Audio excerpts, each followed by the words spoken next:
So nervous. This is my first time being live, guys. All right, I think we're live. Allie, hopefully we don't have YouTube issues, StreamYard issues. Allie, go ahead. All right. Apologies to you folks who are in the other stream. We're gonna have to repeat a couple of things just because the other stream crashed as bad as it did. So at least some of the points at the beginning, even though it's a free-form discussion, are going to get repeated a bit just so that we can make sure that it's in this video. The other video, because we don't know how much of everything actually got recorded, is going to be unlisted because there's a lot of us rambling about broken tech if it did all get recorded. So welcome back to the stream. What we're going to be talking about today is fundamentalists overall and how they tend to maintain their cohesion, namely by not exactly criticizing one another the way that they would say one of their enemies. On both the left and on, in the atheist community, if you can call the sort of ramshackle thing we have here on YouTube a community, we have a tendency to go after each other, going for the jugular and such over just the tiniest things, seemingly insignificant bits of our ideological differences, whatever they may be. And where we've got somebody like Kent Hovind, who was the inspiration for this particular stream, platforming one of the most egregious examples of homophobic lying sacks of shit that he could possibly find in his community.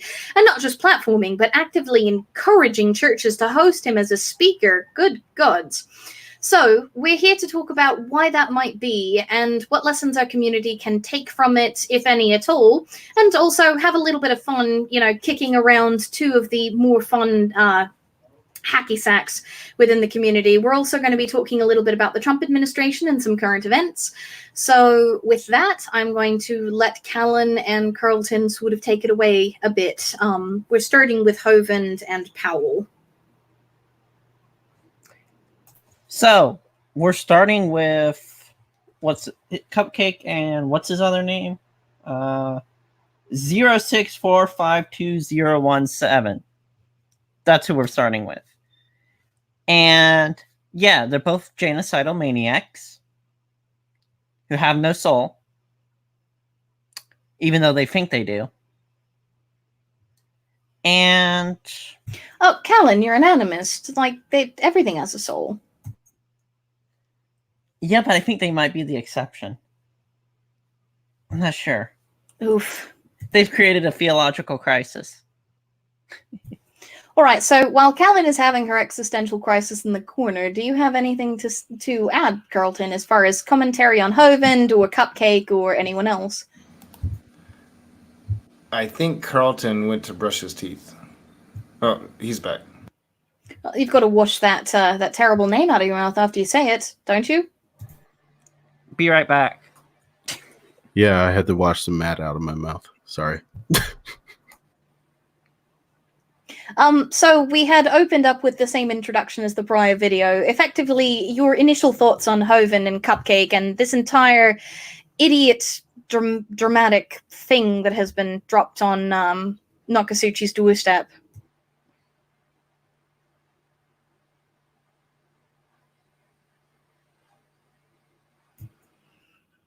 And he's gone again.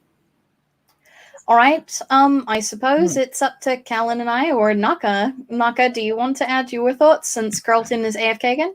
Yeah. So, we got into it a little bit in the last stream, and I'll probably end up hiding that stream. So we're just starting over. So yeah, I really want to thank Kent Hovind first and foremost. Thank you, Kent Hovind, for talking about me on your 100,000 subscriber channel. Thank you for endorsing a homophobic, genocidal maniac. Another genocidal homophobic maniac. Because he himself is one. Yeah, I just really want to thank Kent Hovind for being Kent Hovind. And I think that this is going to lead to a general discussion about how people stick together in their teams, and how maybe we on the left, we in the atheist community, however you want to look at it, sometimes eat ourselves alive by not doing what they do. And honestly, it's how we've gotten to the position that we're in our country today. You know, Kent Hovind and Matt Powell and any Christian that would endorse Matt Powell or Stephen Anderson or any of the NIFB doctrine that would call for the genocide of human beings, how they play this team sport and they're able to overlook things that they disagree and just be able to, well, he's a man of God. We don't do that. We will tear each other's heads off. And we see that in the atheist community. We see that in the leftist community all the time. We hold each other to account to where they don't do that. And I guess the question of the evening, and we're going to tie it in with this Kent Hovind and Matt Powell thing to start with, and then move into a discussion about Trump, what has happened today, is maybe we should start doing that.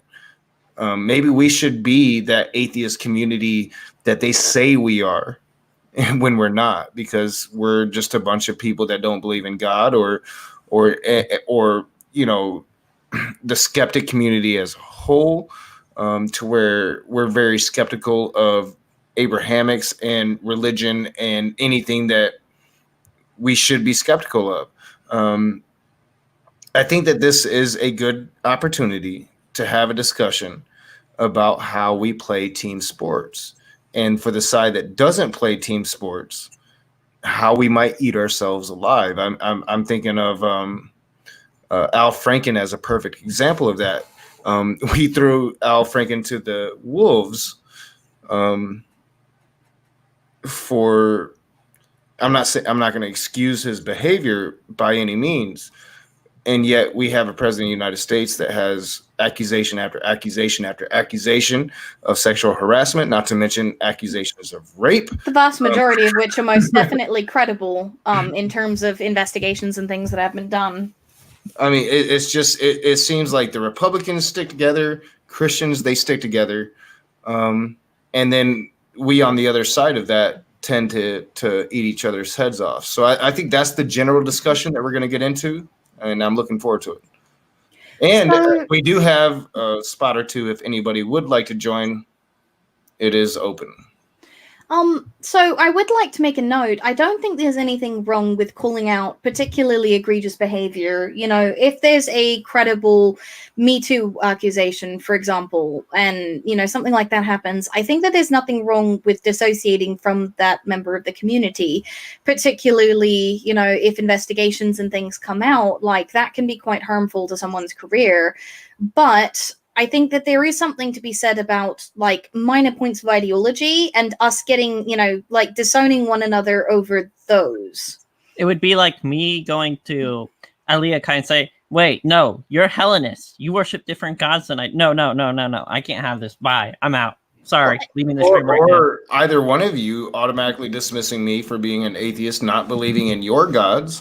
You don't do that. And yet they do. Wait, you don't believe in our gods? What the am I doing here? No. I'm an atheist.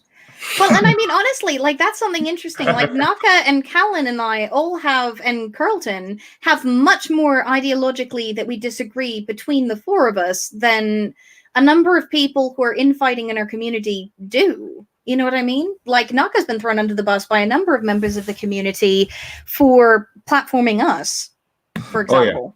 Oh, yeah. Cough, cough. Lots of times.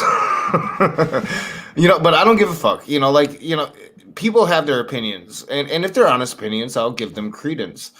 In my opinion, you know, Matt Powell doesn't have honest opinions. That Christian vlogger does. Samantha Louie does. I would even say like MMA Jenkins would, as a Christian, have honest opinions. She honestly believes it.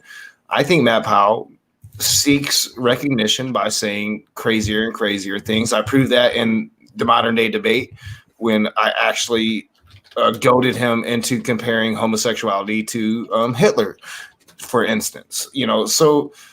And that's a pretty major thing. Like that's excluding a good chunk of the atheist community. I mean, at that point, you know, you'd be excluding AR, you'd be excluding Callan, you'd be excluding a lot of people. And yes, Richard Madison, theists can stand with Nakasuchi. You don't have to say I am a raging atheist, although I would like I'm a raging trans pagan, and I stand with Nakasuchi. Exactly. Perfect. Creationists pissed me off. I'm a raging I am a Hellenist, and raging I stand whatever with you are. Nakasuchi. Yeah, raging whatever you are. I would love to get as many as I can. As many raging atheists out there, send me that shit. But if you're a raging pagan, if you're a raging trans person, if you stand with a raging atheist against Matt Powell and his hatred, please send that to me, and I will include it in the final response video to Matt Powell.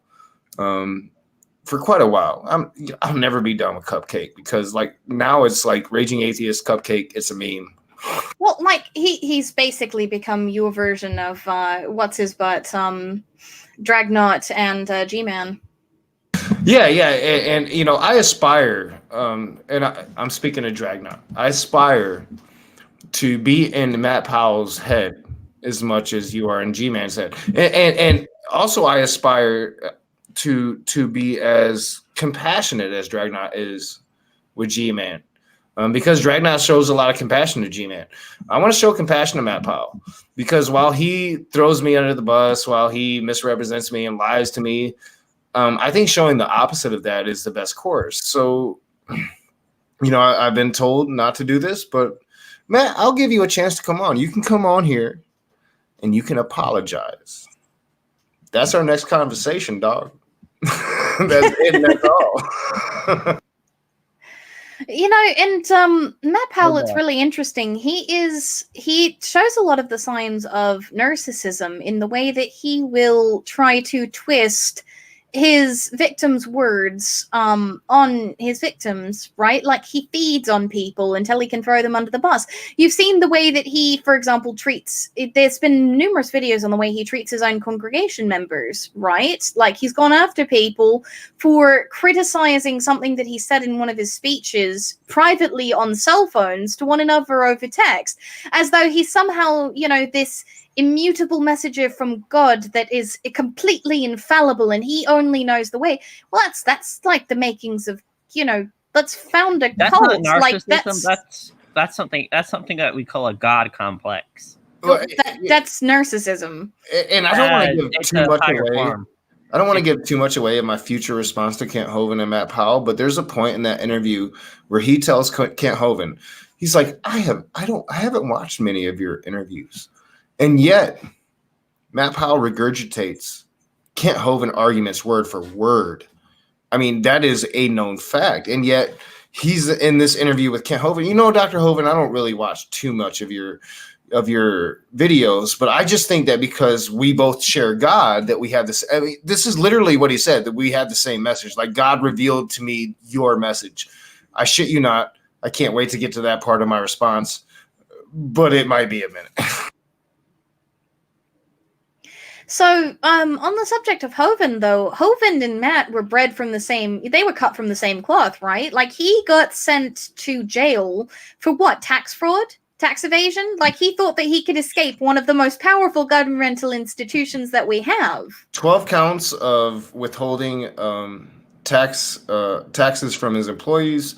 I think it was like 45 counts of structuring, which is a law designed to get illegal drug money. And then one count of threatening an IRS agent. That's why he went to prison for 9 years. So, wow. Is Carlton back yet? Yes, I've been back this entire time. And the stream is working this time. So whatever that, you know, restarting it seems to have worked. Well, that's a fantastic transition to make me look like an amazing moderator. Let's go ahead and let Carlton weigh in for a moment, because, well, I wasn't sure if you actually were back, because I tried to give you an opening earlier and the mute stayed muted. Oh, we're on the topic of Matt, right? We're talking about Matt Powell and Kent Hovind particularly. So anything you want to say about either of them? Well, I think it was touched on earlier. I mean, yeah, they're both narcissists. I mean, this isn't anything new. They constantly would make things up to fit their narrative. That's just something they do. It's, again, not anything really all that new. I don't have much to say in that regard. So, do you think, first off, Kent Hovind, funnily enough, is not somebody that I was overly familiar with prior to getting too deeply into this community. There were a different set of fundy sort of tapes that were used at my church as opposed to his televangelist strangeness. So, I'm actually curious, with you guys, do you know if he's ever actually spoken on the subject of gay rights and such? From what I recall him, I can't find the video, but I do recall him saying that he thinks gay people should be put to death because it's God's law. Really? Mm-hmm. I wish I could find it, and now I wish I had saved it, but I wasn't exactly planning on getting into the community at that point. Well, I know for a fact that that his son Eric Hovind actually wrote an article for Creation Today. There is no such thing as gay marriage, so we at the very least know where he stands. Mm-hmm. Carlton, are you familiar with his work on the topic? On same-sex marriage or just LGBTQIA plus rights in general, no. I've only known both Eric and Kent's views on quote-unquote science, their views on science. I'm not familiar with their views on particular social topics. But it wouldn't surprise me if they are against people in the LGBTQIA plus community. Well, it would be interesting if it came out that Kent Hovind is unabashedly, against any sort of like gay rights, or even in full support of Matt Powell's beliefs on the topic. I think now with his open support of Matt Powell twice, because he did appear in Matt Powell's movie Science Falsely So Called, that he needs to answer that question. Where do you stand on gay rights? Do you stand with the NIFB? Do you call for the genocide of LGBTQ plus peoples? And if you do not, and I know the other acronym is easier, not for me. If you stand with them, then we need to call him to account. We need to stop giving this man legitimacy. People need to stop debating him, and people need to start ignoring him unless you're going to crush him. That was my fatal flaw with Matt Powell. I walked into Matt Powell not understanding really what I was getting into. I've made very honest videos admitting that I was very ignorant on a lot of things. I have learned that Matt Powell is not an honest interlocutor. He's not going to be honest. He's not going to give it a fair shake. You cannot work with a person like that. And if Kent Hovind's going to associate himself to that, then Kent Hovind should be treated as such. Well, in regards to that, actually playing very, very well with what you just said, Matt being incredibly dishonest, he knows how to play his audience. So when he speaks to you, he'll have certain things that he'll say, certain phrases. He knows what gets under your skin, versus the way he'll talk to Kent Hovind and say things that'll boast Kent Hovind's ego. He won't mention his hatred towards gays and everyone in that community. He'll mention more biblical stuff that makes Kent feel smart and makes Matt feel smart and shows that they're brothers in Christ. Yeah, Matt's very, very good at that, but he's very dishonest. And it's incredibly interesting to observe Matt do that with different people. Yeah, and I see it just since he went on Kent Hovind, the amount of Christians that have come and commented on my uncut version of that second conversation. Now, famously, Matt sabotaged my camera. So had I not started working my phone during that conversation, I would have not gotten a minute of that footage because he fucked with my camera. Now, to this day, I still use that camera. To this day, it has never done what it did on that one day that I went to meet Matt Powell in Lansing, and he had all these people there fucking with my shit. Wait, you're using the camera now? Oh, yeah, I still use it. It still works. I have a new camera. No.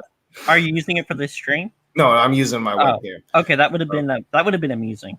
But I have like demonstrated how this camera still works, how it has never done, what it did that day. I did not get a single minute of that footage on my camera that I usually use. Every minute of footage that I got from that interview came on my phone. And I also have a moment at the very end of the interview when Matt Powell realizes that I've been using my phone, because I tell him I've been using my phone, and he's surprised because he thought he was going to get away with it. He thought he had sabotaged my camera. He thought he was going to be able to get that entire interview into that movie without me having the real footage. Well, guess what, Matt Powell? I only lost one segment. Matt Powell has promised to give me that segment for a year now. I have not gotten that segment. Matt Powell is not an honest interlocutor. And he uses that one segment more than anything to smear me because he knows I don't have it. He's promised to give it to me and has yet to do so. That is on Matt Powell. Well, and according to an article on let's go ahead and dig into things a little bit. According to an article written in 2015, I did a bit of digging on Kent Hovind because I've been trying to figure out anything I can about him, right? Like, obviously his son is not him, so let's not punish the father for the sins of the son. I spoke about it in my first response to Kent Hovind, where I went personal. Eric Hovind fucked over his dad because he's like his dad. He's a con man, and he fucked over his dad. He took everything from his dad. It's kind of great and it's kind of sad. You know, I don't usually laugh at the downfall of human beings, but in this instance, I find a little bit of amusement from it. Well, I wanted to go over a few things that this article is saying about his views from the past, because it says, before his 2007 conviction, Hovind told his followers that small dinosaurs still exist, dinosaur fossils are created by Chinese factory workers, demons pilot UFOs, and pharmaceutical companies are covering up the cure for cancer. He also promoted conspiracy theories about fluoride, vaccinations, and the anti-Semitic quote-unquote protocols of Zion. Which would align him with the NIFB. Yep. Yeah, that puts him right there with them. He talks, it says he also tried a variety of maneuvers to avoid paying income taxes, including filing Chapter 13 bankruptcy, attempting to renounce his U.S. citizenship, arguing that all of his possessions belong to God, challenging Social Security as a Ponzi scheme, and disputing the legitimacy of U.S. laws. He has attempted to withhold his consent from criminal proceedings he currently faces, and Hovind has also attempted to renounce his U.S. citizenship again and draw compensation from a fictitious bank account promoted by sovereign citizens. Yep. There you have it. So so again, I have to ask why we are giving this dude legitimacy. And I said it maybe in this stream, or I'm pretty sure it's in this stream, that I'm thanking Kent Hovind for what he did for me. He brought me legitimacy just by speaking bad about me. But why are we giving this douchebag legitimacy? Why are we giving his son legitimacy? Why are we giving Matt? And I'm the biggest to blame at this, I would think, by far. I've done more videos on Matt Powell probably than anybody. And hopefully with this last response, I'll be done with Matt Powell. I always say that, but I want to move on to bigger and better in the NIFB. I don't think Matt Powell is that yet. I think he's being raised. I think that's why he moved to Phoenix, so he can be right next to Steven Anderson. Probably do a reach around. I'm just saying. But why do we give Kent Hovind this legitimacy? Like he's some Christian we should debate or even conversate with when he is Matt Powell. I think what a lot of it also is that he was really big and apparently in like back the missionist ministries. And so a lot of atheists who are stuck in fundamentalist homes ended up seeing him there. And that basically them getting a chance to debate him is a way of catharsis from that past. If that makes sense. He's probably the most well-known voice for creationism, maybe, I would say, probably right now. Mm-hmm. Him and Ken Ham. Can we ship him back to Australia? I don't think they'd take him. Well, there's also a number of openly anti-LGBTQ folks who support like Kent Hovind as a sort of folk hero as well.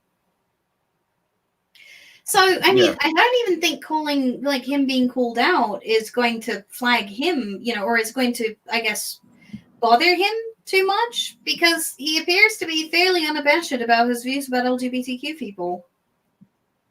I Yeah. would just find it amusing if we ended up in one of his videos. Well, I think I'm definitely on his radar now, which is, like I said, I'm growing again. I'm growing faster and faster every day again.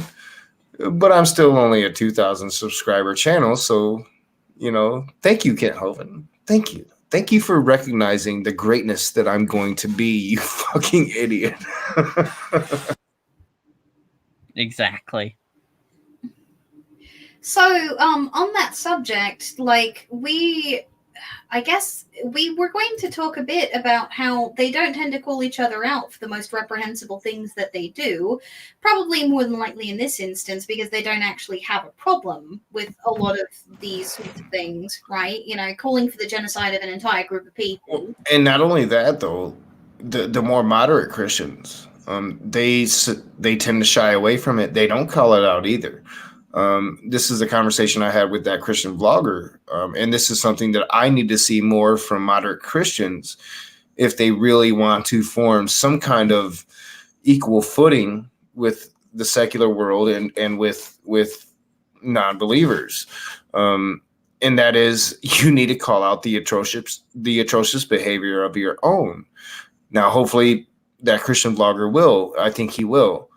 But speaking to the greater community of Christians that are more free thinking, you've got to start calling out your own, because it can't just be atheists doing it, because that just puts us, that's an us against them scenario.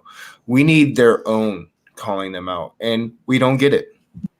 Well, and Hamable brings up something I was about to talk about, which is, God is Grey getting targeted by a number of fundamentalists, particularly, if I recall correctly, she got targeted by I'm trying to remember. It was like Girl Defined, I think, went after her. Girl Defined and Paul and Morgan, and God is Grey is the face of it, but it's progressive Christians as a general, with her being the face of it. So yeah, the fundamentals are attacking the more moderate progressive Christians. Mm-hmm. So when are the more moderate progressive Christians going to start attacking back? That's my question. Well, and I think that here's and the God is Grey problem. did. God is Grey did. I'll give her credit.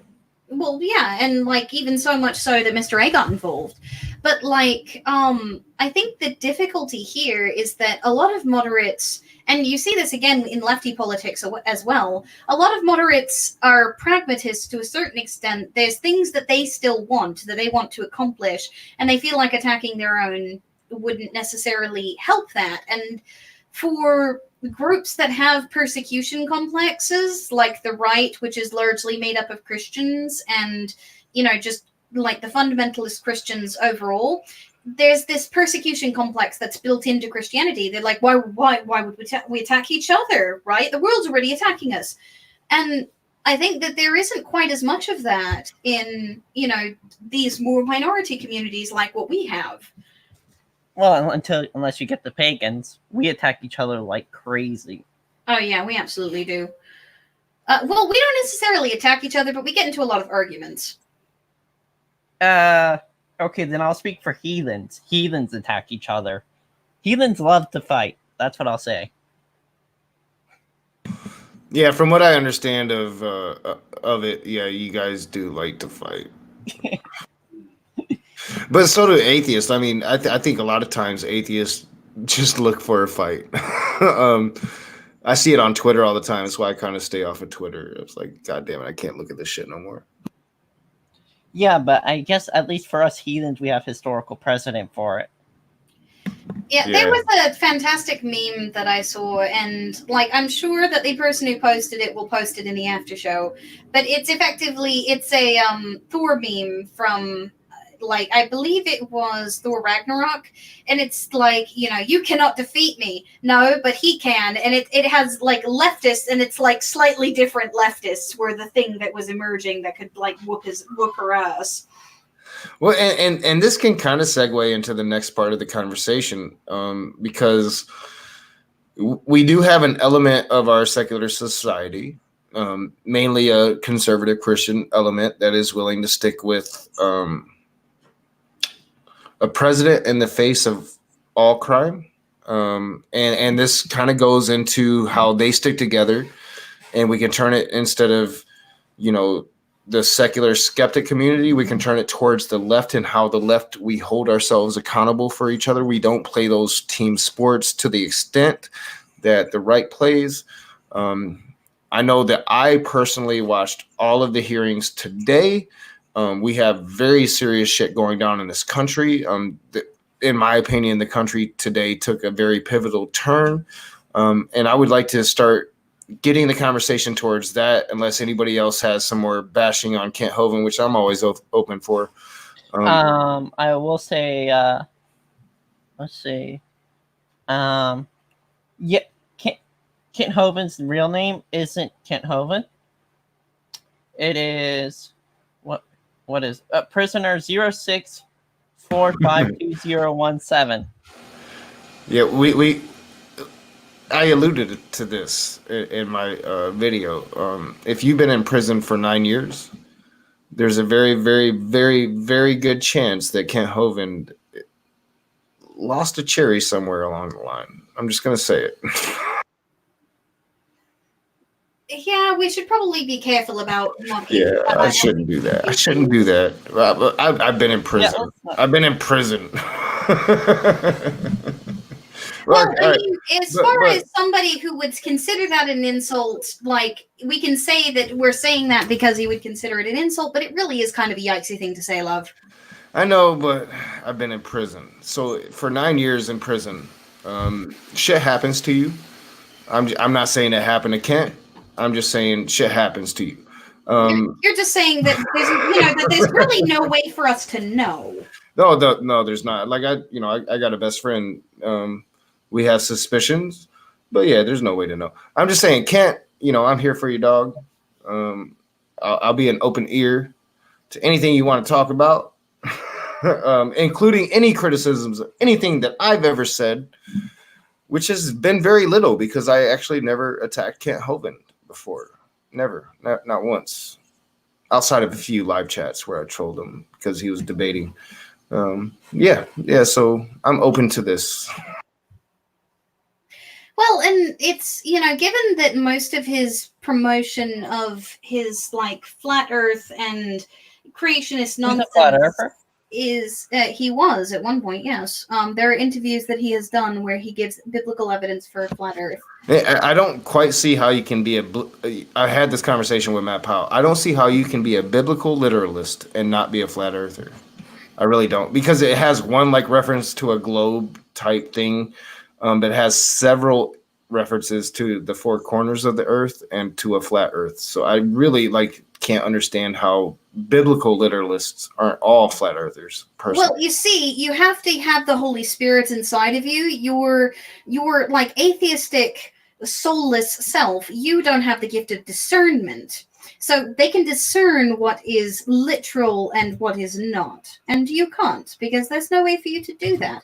Now, I'm going to go ahead and mock the people who try to use that. I left in the video that you did on discernment, I left a scathing comment in it. Discernment is supposed to be about what prophecy is true and what in God-given and what prophecy is like out somebody's ass. It had absolutely nothing to do with figuring out who's doing the will of the devil in the world, or even, what color somebody's hair is or anything else. Discernment is not that, folks. Yeah. Even if you just use entirely biblical evidence. I'm definitely going more into these whole Jesus superpowers, because I want to explore that shit. Oh, well, we can have some wonderful conversations tonight. If you decide to knock a couple back, we could just hang out and I could tell you all about the biblical evidence around that shit. Yeah, we will do that, because I'm highly interested in that. I did see somebody say this. I've never seen him say he was a flat earther. Interesting. For the record, neither have I. I'm just saying, speaking, if you're a biblical literalist, I would think that you are. But maybe that's another question we need to ask Kent Hovind. Actually, Kent Hovind has We're not gone out of his saying way that to he's a argue flat against earther. Wait, Carlton, what was you saying? Ken Hovind has gone out of his way to argue against flat Earth. There are videos of him doing that. All right, so yeah, Oh, we'll give him the interesting. benefit of the doubt there. Okay, there was an interview I saw that was him talking to a flat earther, and it was like, Kent Hovind gives evidence, da da da da da. So maybe the person twisted his words, because I guess there is even a debate, Philip Stallings versus Kent Hovind, about biblical flat earth. Oh, that's interesting. We have a famous troll in the house, Jesus is Lord. Couldn't show up and to gang up on me, but he's here to say, Jesus superpowers? All right, guys, everybody in the chat, I need a hashtag bitchmade, please.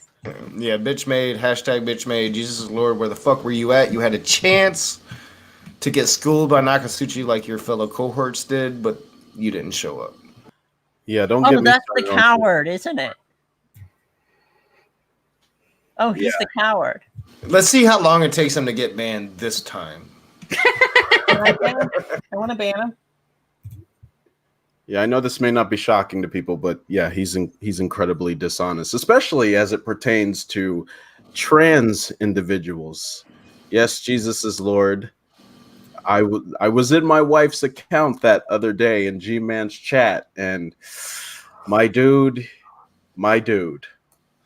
I'm glad I wasn't there. All right, so you wanted to swap over to talking about the hearings today and some of the things going on in the current administration. No, I'm not going to let Jill sidetrack. No, you're not going to get sidetracked, Doctor. Mod is God. Mod says right. eyes on your screen, love. All right, so today we had major movement. So yesterday, our idiot of a president thought it was wise to release proof that he broke the law in a transcript of a conversation, and not a full transcript, mind you, just what they idiotically thought would be enough to appease the media or whatever. So they released a transcript of Trump talking to the Ukraine president, and when they released that transcript, Trump admitted to committing crimes. Major crimes. And then today we had the whistleblower document be released, and Trump's in trouble. So I guess the way that this ties in is that, as Ali said, predominantly the right of the United States of America are conservative Christians, evangelical Christians. Now, talking about Matt Powell specifically, Matt Powell has specifically told me that he doesn't support Donald Trump. But I guarantee you that Matt Powell would vote for Donald Trump based on one issue, and that is abortion. Just like whatever Jesus is Lord thinks about Trump, we all know Jesus is Lord loves Trump. Like he would probably do some indecent shit with Trump. But Jesus is Lord, if he didn't like Trump, would vote for Trump based on that one issue, which is abortion, right? So because they're fundamental Christians. And it ties into this conversation about how they play these team sports, because Trump isn't a Christian. Trump, unfortunately, is an atheist. Now I know that he's come out and pretended to be a Christian since he became president. You're idiots to believe that. He's a fucking atheist. He's just a very, very stupid one.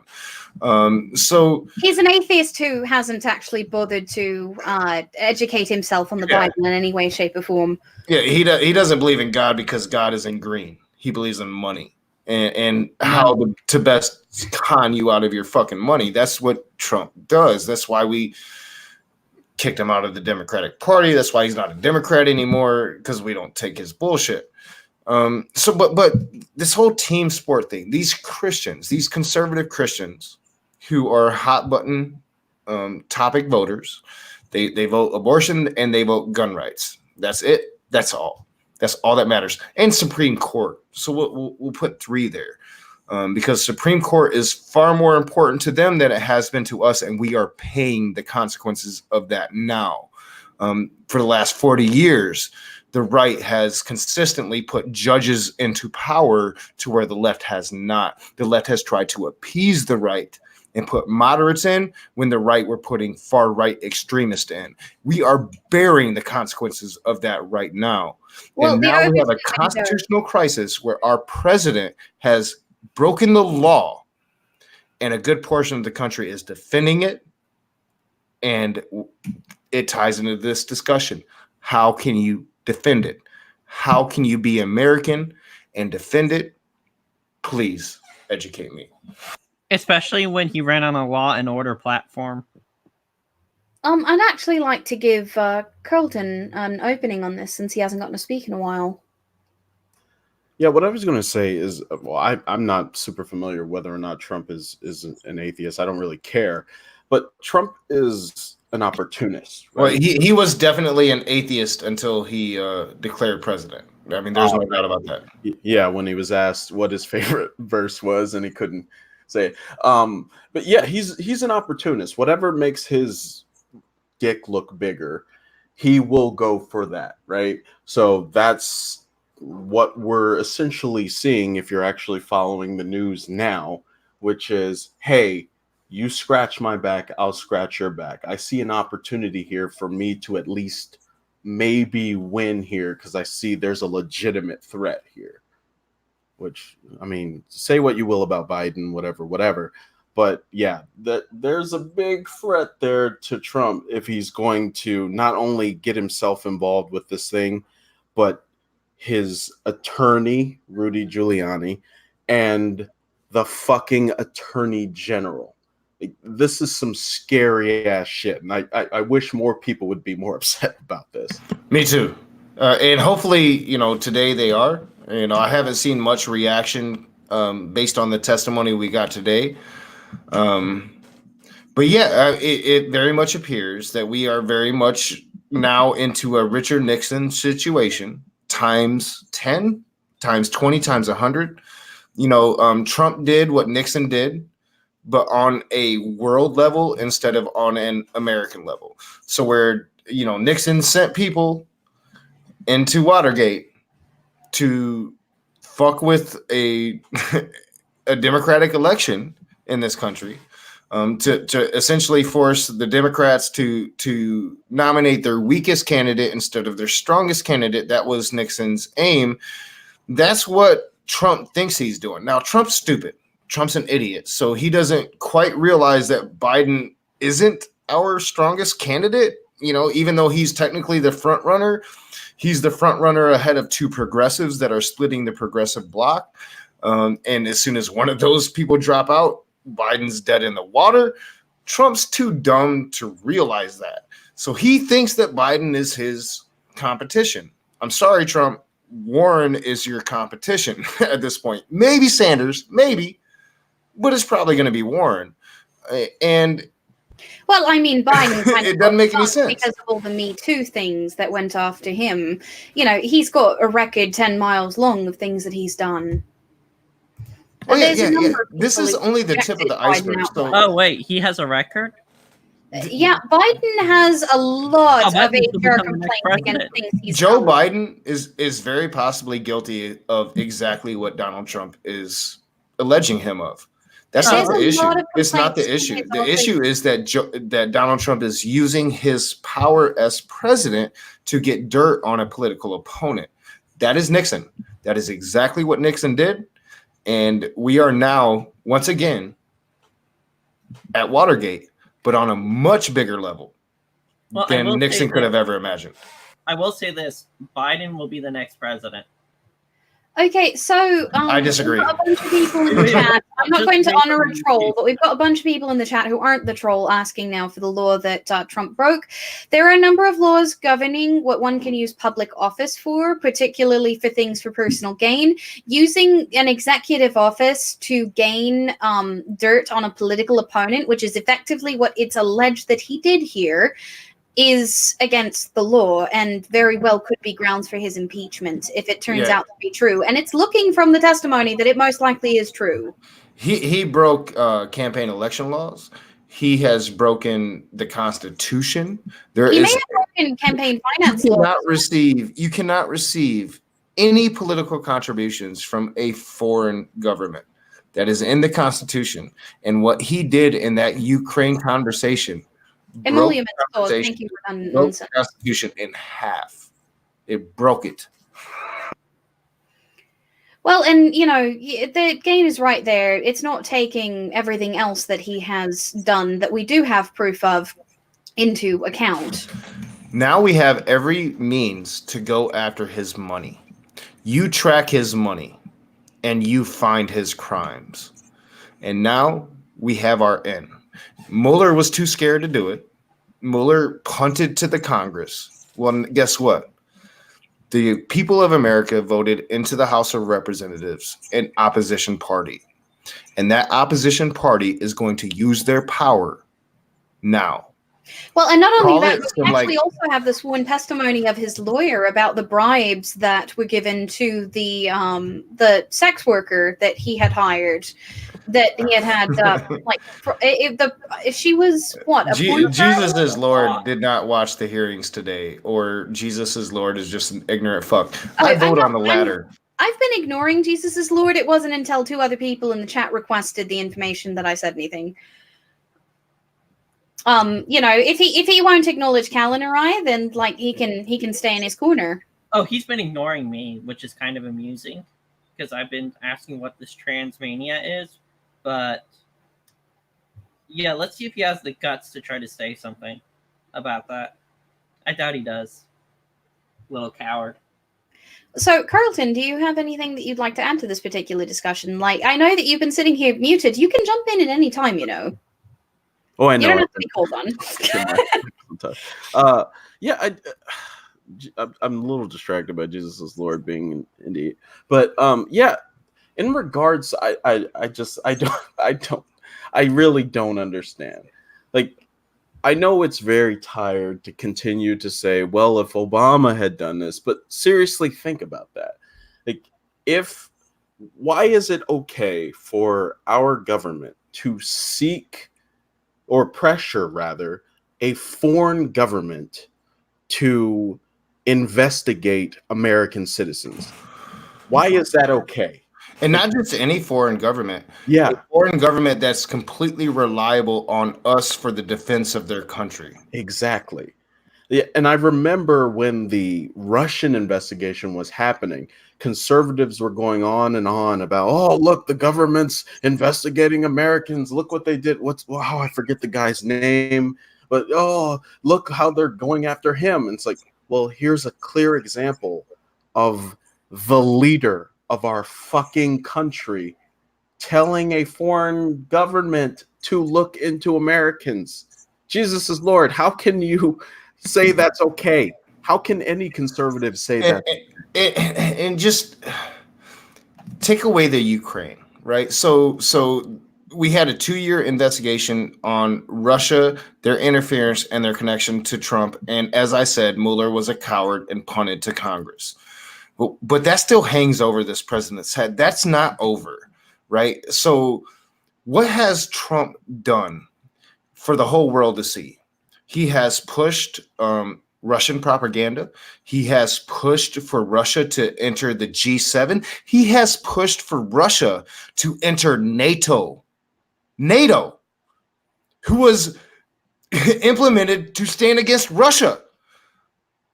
If you cannot see it at this point, this ties into this conversation of team sports. You are fucking blind and you are supporting treason. My opinion. I mean, it's also a big deal that the Mueller report could not exonerate him. Like, they effectively said, we can't go after him because of the internal politics of our department, but we also cannot say he's innocent. Like that was one of the most I telling think that lines we can that's say what I think. he's guilty. We have it. I mean, it's there. He calls for it on the campaign trail for Russia to do what they did. Mueller was a Republican. Mueller played Republican politics and punted to Congress. Now, finally, the House of Representatives is meeting that challenge. We shall see if the Senate will. I think that they will. I think that they don't need him anymore. They got their tax cuts. We're going to see how much Republicans need Donald Trump in the very near future. So, the Trump bashing aside, we are talking a bit about what is going on within the community itself, right? How they won't call him out.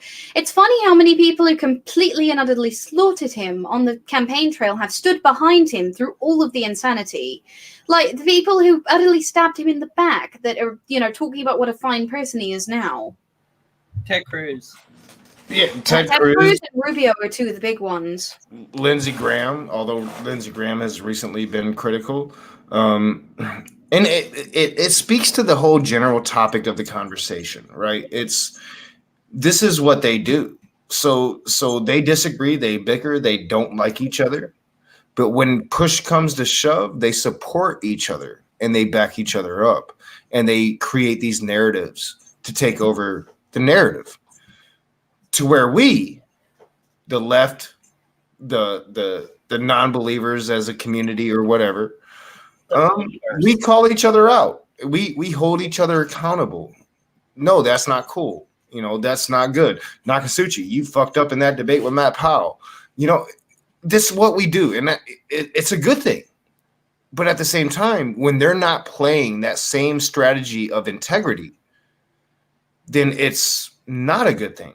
It's a weakness, and they exploit that weakness, right? To be fair, though, wouldn't you say that it's a bit easier for the right to sort of sit in lockstep with one another? Because there's a lot less that they tend to disagree on, right? Preserving the status quo or trying to return to some older version of the status quo is much, much easier to agree on for a whole group of like I people said, than it is to agree upon what changes need to happen, which is what the left is all about. It ultimately comes down to those three issues with the right, and that is guns, abortion, and whatever the fucking third one was that I said. Gay rights, trans rights. Yeah. So it comes down to those three issues. To where on the left, we're secular. We have 1,001 issues on a daily basis that we're going to disagree and bicker and debate because we're free thinkers and we're going to have these honest conversations with each other. The other side don't do it. And right now it's hurt our side because we do. Okay, apparently Carlton has work in the morning, so we should at least say good night. Yeah, we'll let you get out of here, Carlton. Go ahead. Yeah, take care, guys. Love you guys. Thank you for joining us. Yeah, thank you, man. See you, Carlton. All right, and then there were three. So, continuing, I guess, on the path with our community, there needs to be some sort of balance between dissociating ourselves from people who have done egregious things. Like there are members of our community who have been excised for things as egregious as rape or endorsing genocide or things of that nature, versus infighting over relatively minor disputes like, say, having pagans on your channel. So I'm curious where you think that line is. On this channel? What was that, Colin? So wait, there's a pagan on this channel? No. We can't have this in this good, nice, atheistic. Now, Christian I'm outnumbered now that Carlton left. That's right. Okay, so all right, so like we need to turn your eyes on Callan. Like we need to hypnotize Naka again and give some more fuel for the conspiracy theorists. Okay, yeah, totally. See, yeah, totally. This is our channel, by the way. Yeah, that's the narrative. And it does go to speak to it. It's they will defend Trump no matter what. At least most of them at this point. Just like they will defend Matt Powell no matter what at this point. These conversations are linked intrinsically. We need to figure out why. Well, I mean, it's pretty obvious, right? How exactly can one define something? How do you defend homophobia, transphobia without this ancient document that so many people like to refer to? I can't think of any actual scientific justification for that, given all the research and the consensus that's been brought in a number of different fields. How does one defend, anti-abortion sentiment with science? You can't. Not really. Well, yeah, and here's the thing. So this goes into ethics, and like you ask pretty much any philosopher, and the immediate thing they'll tell you is that there are zero arguments against homosexuality. Like they've all been examined and debunked, and are indefeasible. I agree, and it's a question that I asked Matt Powell directly because, like, we see homosexuality all through nature. It's instinctual. I honestly believe that it's probably part of all of us, right? Like it's part of nature. And when you look at old civilizations such as Native American civilizations, pre-European Christian, that were very accepting of those people, allowed those people to be who they were, as long as they contributed to the society of the tribe. It goes to show you that this problem isn't about society. It's about dogma, and it's about otherism, and it's about this indoctrination that I've had since I was a child allows me to see you as different, even though you're not different. You're a human being. You're just like me. You have the same wishes and dreams and aspirations. You want the same things. You want a happy life. You want to dream like I do.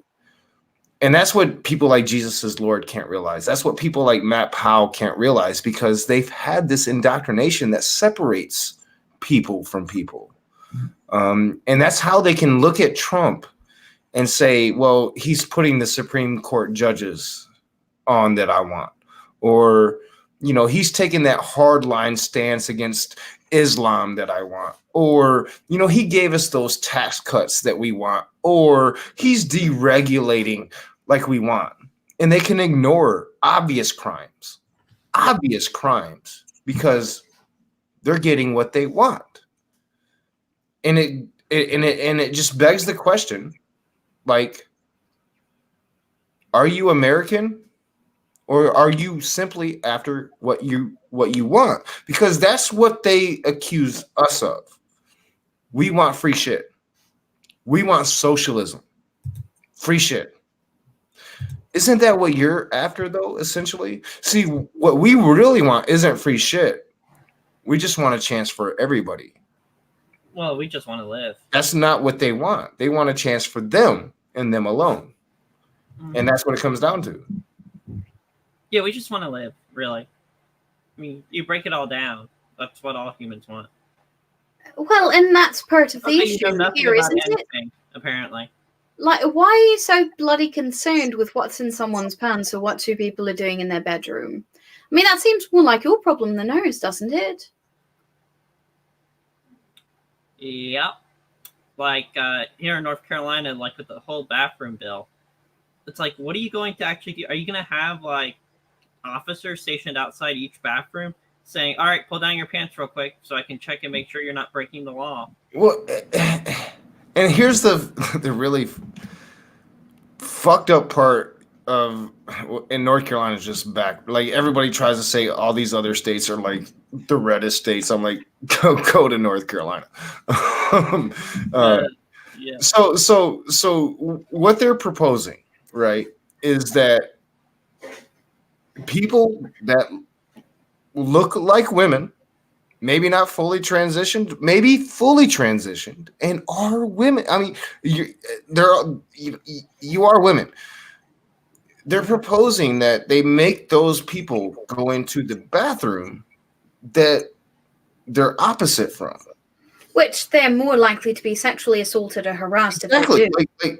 Like it would be like a law requiring me to go to the women's bathroom. That's essentially what it is. That is what it is, right? On top of that, those laws have absolutely no fucking clue what to do with intersex folks. Like, can you imagine my big ass 6'5", masculine as I am? Like I'm a dude having to go to the women's restroom because this backward ass state told me that's the restroom I need to use. That is what is happening in North Carolina. Yeah, here you would be reported for going into a woman's bathroom like that. Unless I was a woman that looked like me, right? That's a tough. Well, actually, there are people with double X chromosomes that can end up with extremely androgenic traits like that. Yeah. You know, so this is talking about womanhood. I'm going to define really quick that we're talking about, when we use the term woman here, we're talking specifically about sex. Somebody with double X chromosomes with a severe androgen issue could end up looking as masculine as Nakasuchi does and still identify as a woman and be stuck going to the women's restroom.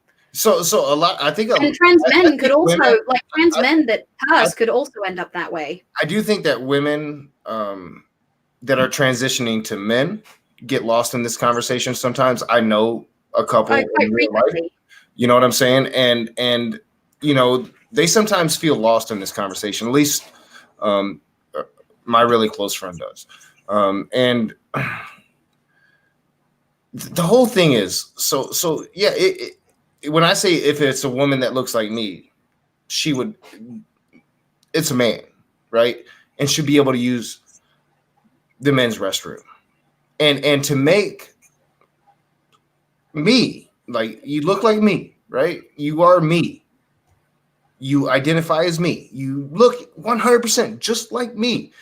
To make that person go into a woman's restroom, come the fuck on. Come the fuck on. Well, and trans men actually do frequently get lost in this particular shuffle, and there's actually a higher chance that some trans men end up passing, though much like Callan, I dislike the talk of passing, being somewhere between femme and non-binary myself, depending on the day. My friend looks like a dude. I mean, it's very easy, and she's not transitioned at all, you know, but I mean, if you looked at her, you'd be like, yeah, what's up, dude? So, and like actual, you know, trans men as opposed to just women who look particularly masculine, like that's, again, if they were forced to go into a woman's bathroom, they'd probably get the cops called on them or security. Like I've seen some amazingly buff trans men. I'm glad I don't live in North Carolina anymore. I'm fucking glad. You know, back when I lived in North Carolina, it was just, I don't know, it didn't seem as crazy as it is now, right? Like I've been gone for 20 years, so like they went fucking insane in North Carolina. I mean, me and my friends, I have a friend in Oregon, liberal ass Oregon, and we have conversations all the time about just how fucking crazy everybody that we used to know is now. Like they're fucking nuts. They're not the people that we used to know, you know, like they're not. I mean, you are talking same about humans. They are their parents now. It's sad. It's scary. It's fucking weird. So I'd actually like to hear. Callan has been talked over twice by both of us. So Sorry, I'd actually like to hear your take on this. I know that there's been. I get some crazy about MC. Hey, North Carolinian who's stuck in North Carolina here. Yeah, Callan actually is from North Carolina. Yeah, Callan is actually from. You're from actually pretty close from where I'm from in North Carolina. Yep, Greensboro, Guilford County. Yeah. I know about Davie County. Davie County doesn't have a good reputation at We used to cruise High Point Road back when I was a teenager. Oh boy. So, Callan, I'm actually curious what your opinion is on all of this, like particularly talking about people who get lost in the shuffle, you know? Because this discussion, let's face it, this discussion is really targeting trans women. Like trans women are the people that everyone seems to be afraid of, which is ridiculous to me. Generally, trans men get left out of this because they're perceived as moving from a position of relative lack of privilege, that is being a woman, to a position of relative privilege. Yeah. Yeah, Well, it's not. like I said, it's very like my friend, like, he's a he. There's no doubt about it. To where on the opposite end of that, it's not always so unquestionable. At least when it comes to the bigots. Well, there's also at least one intersex member of our community that would be left out of the shuffle in this regard too. Which is a discussion that I really was planning on having with somebody that's absent right now, and Callan. And I hope to have that discussion. I think Callan knows what I'm talking about. We talked about it slightly on Twitter, but I really want to have that discussion because I personally want to learn more about non-binary. I want to learn more about all of it. I mean, education is the key, and I have been very fortunate to be friends with a lot of different trans people at this point, on both male and female spectrums. So I think education is the key. Once you know people are people and human beings are human beings, then it becomes very easy. The unfortunate part is escaping that indoctrination. And unfortunately, some religions, not just Abrahamics, some religions preach this indoctrination that would separate human beings from other human beings. So Naka, Wilson is actually asking if he can get a link, or they can. I'm not sure what their gender is. Yeah, I think they're on my Discord, right? Maybe. How would I give you a link? I'm so sorry, Wilson. And while I figure it out, Callan can please feel free to speak because she knows far more about this topic than me. I think you're on my Discord. I'm sorry, Wilson, maybe? All right, Callan, you've got the open mic. Yeah, I'm here. So, yeah, being trans in North Carolina is pretty scary because this is one of those states where I would probably end up getting the trans panic defense used against me. So I can literally be killed just for dating someone. For those in the back who aren't familiar with it, you might want to explain the trans panic defense. A trans panic defense is the idea that, let's say I go out on a date and this person is convinced that, and this person knows that I'm a girl. I dress as a girl, I present as a girl, everything. And let's say I tell them I'm trans. Well, that's grounds for them to attack me and kill me simply because they, quote, panicked, end quote, because I somehow was trying to trick them or something else of that nature. When really I'm just presenting as who I am. There have been cases like that sadly have gotten dismissed, and a ton of trans women get murdered every year. And a lot of people end up going free because of it.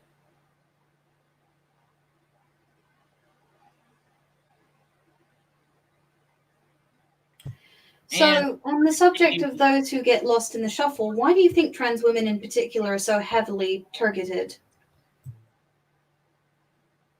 Because they represent the ultimate rejection of the patriarchy. We do.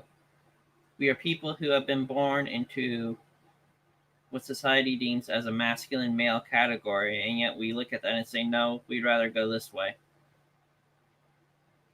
And that scares people. You notice this whenever you challenge gender norms for a gender fuck. Yes, that is an academic term, actually, gender fuck. Kind of amusing. But that's basically where you go and you challenge gender norms and really bend and twist them around. Well, yeah, and I think you see that in people like Matt Powell, who very clearly speak against male homosexuality, but only really bring up female homosexuality when the topic's brought up to them. they specifically speak about male homosexuality because they take offense with that because it's about male superiority. It's also about disgust, really. Like, there's a lot of signs that Christians and fundamentalists overall have much stronger disgust reactions than liberals do. There's a number of studies on that. Yep. I'm sorry, Wilson has joined now, Ali, in case you didn't see that. Yeah, for basically to all the non-trans people out there, my life is not worth as much as yours. Legally speaking, I'm not a first-class citizen. I would disagree. Yeah, I would too, and that's the fight, law is to does make that. us all first-class citizens, equality for everybody. Yeah, You that's know. a nice ideal, but the law doesn't agree with that. That's what I'm Oh saying. yeah, I totally agree. And society, sadly, is not quite there yet. Although I think that we are making grounds in society. Yeah, I mean, step by step. Also, welcome to the show, Wilson. I noticed that you texted at least once or twice. I thought that Knocker was going to respond. So when I saw you try to tag me, I made sure to respond to you. I'm so sorry about that. Yeah, I'm in and out of the chat. Like, I'm trying to pay attention, but I'm trying not to because Jill is there. Well, Jill's here? Yeah. Christ alive. Yeah, he's gotten timed out several times for stupid things. So I can't remember who it was that brought up G-Man. Earlier, I compared what Naka was trying to do with Matt Powell to the sort of pseudo feud between Dragnot and G-Man. Now, Naka, may I plug another channel? Naka? He might have stepped away. I suppose as long as the channel aligns with what Naka's doing. If you want to see G-Man just have a complete mental breakdown because he tried to do on a channel what he did to the non-sex show and just become a dumpster fire and get kicked off, Sock Account denied him that, and everyone else did. Yeah, Sokka's quite the warrior. He'll fight with you on your own existence. All right, Well, I'm just not back. I'm sorry. Okay, Naka. I didn't want to plug another channel on yours. Oh yeah. But you like Sock Account, right? Oh yeah. Sokka's a friend. If you want to push a channel that just has a segment that Sock Account makes G-Man melt down by ignoring him, it's a secular opinion. Yeah, I think Sokka told me to check that out before. Yeah, I do need to check that out. I was in the stream with Sokka and Scientist Sam and secular opinion, and yeah, I took Sokka's lead, and G-Man just went in just all hyped up because he was on the Drunken Peasants, and he's trying to throw shade at Shani, and it was just beautiful. G-Man had an absolute meltdown. And they're beautiful every time he does, and that's what I try to do. With Matt, is I try to ignore him, but then he does something that I just can't. And then he does something that's just so easy to debunk. It's almost pathetic. I was just talking to Ali about this earlier. I could literally come out with the next 9 videos on my channel being debunking what Matt Powell said on Kent Hovind. But I'm gonna have to space that shit out because it's just too easy. I could do 9 in a row and make it just like that. But then I don't cover anything else, and I'm only talking about Matt Powell, and then that's what he wants. That's ultimately what he wants. So I can't give that to him, but I have to respond. I have to. You can respond, but I would say that you don't have to respond to him. Yeah, that's been the debate. Ocean made a pretty good point on Twitter, is whether or not I respond to Matt Powell at this point. He's getting church gigs. He's going to churches and he's speaking as a legitimate Christian. And even more so now that he has Kent Hovind's connections to do so. So at this point, Matt Powell is Matt Powell, and he's being given legitimacy by certain Christians. And I think it's pretty much up to us to call him out. My issue is platforming him, and I'm in complete agreement with X, who's in the chat right now. That's where I fucked up. That was my fundamental flaw with Matt Powell, is I gave him legitimacy by meeting him face to face, by having these conversations with him instead of just destroying him as X does on his channel. I think that's the fine line, is calling him out, but not giving him that legitimacy. Like I said, the only way he'll ever be back on my channel is if he's going to come to apologize. If he doesn't, it will be a shit show for sure, and he'll get booted. And that will never happen. Let's be honest. I mean, Matt Powell will never apologize for nothing. Well, Naka, I would say this. I would say just let him come back on your channel and just let him, like, I know you don't like him, but just let him spew his shit. But don't kick him. Because the second you kick him, you give him a platform. You're true about that. So it would have to be a very, very designed stream. Yeah. But like I said, like, there's no way in hell. Like, even if Matt Powell were to email me, all right, I'm going to do it. I'm going to admit to everything. There is 0% chance that he would come on my channel and admit anything. I'm sure he wouldn't. Oh, he'd likely just do the, oh, well, I'm so sorry that you feel that way. I'm sorry that I felt like I slandered you. I'm so sorry that you interpreted my words that way. I think that there's a very good example of this. So Steven Anderson, we took him as a joke, right? We slammed him. We gave him legitimacy. And look where he's at now. He is fundamentally starting a movement that is worldwide. We have to fucking call these people out. We have to do it. We cannot let them stay in the shadows. Because if they do, then they're Steven Anderson all over again. And Steven Anderson hasn't necessarily been in the shadows, but we didn't quite take Steven Anderson seriously at first. But and now we see the ramifications of that. You know, it's a fine line to walk. It is a line that I've considered very heavily. Like, what is the best course of action with Matt? I've made a lot of mistakes with Matt Powell. One of the mistakes I haven't made, and I think I've laid it out. I'm not sure, Ali, if you've actually seen the link I send you yet. No, I watched it earlier. Tomorrow's video, I think I show it. We have to call out these very, very bad ideas because, unfortunately, Matt is reaching children.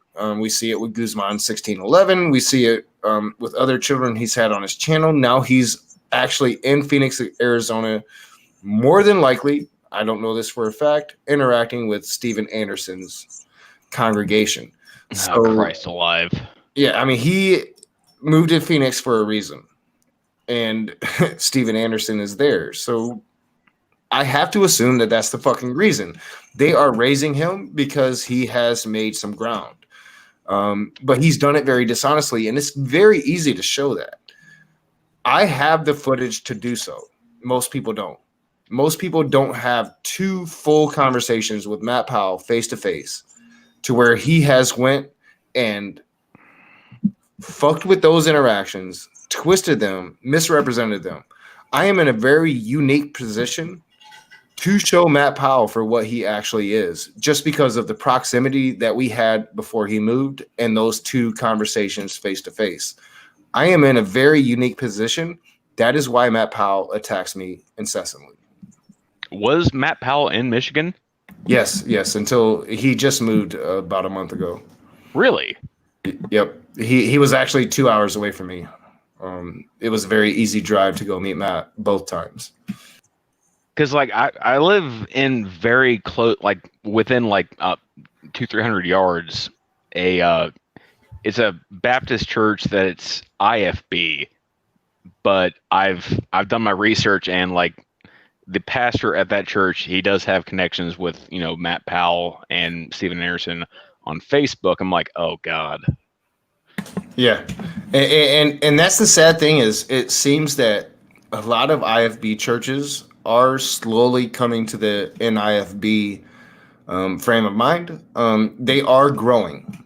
There is no doubt beyond the fact that the NIFB is growing massively all across the world. We have to take it seriously. We have to. So first off, I'd like to answer the chat really quick. Everybody in this is currently live. Second, I would like to give Callan an opening to participate because you guys have had a wonderful discussion, and I'm sure that she has something to say. Yeah, and we totally got off topic of we went back into Matt instead of trans issues. So yeah, please come back in, Callan. And to be honest, like there's nothing particularly wrong with that, given that Wilson just came in, so he hadn't had a chance to talk about that particular topic earlier. Yeah, and you know, X is in the chat now, and X has some particular experience with our favorite cupcake as well. Eating him alive. Yeah, so I may have accidentally seen the message that Jill showed, and I may have accidentally hidden him. So it didn't take long. Accidentally? It was actually pretty on purpose, but yeah. I only basically unhid him so he could come on the show that he didn't show for. So he deserves it. Yeah. And we're grateful, by the way, Utor, that you decided to come in and actually hang with us for a bit. Like, even if you can't come into the actual stream. Oh yeah. I always love it when X is here, and I love it when everybody. Dickie's beer review is here, and I haven't seen Dickie's beer reviews in quite a while. What's up, man? Been here forever on my channel. Oh, Mathbig is here too, and Turton.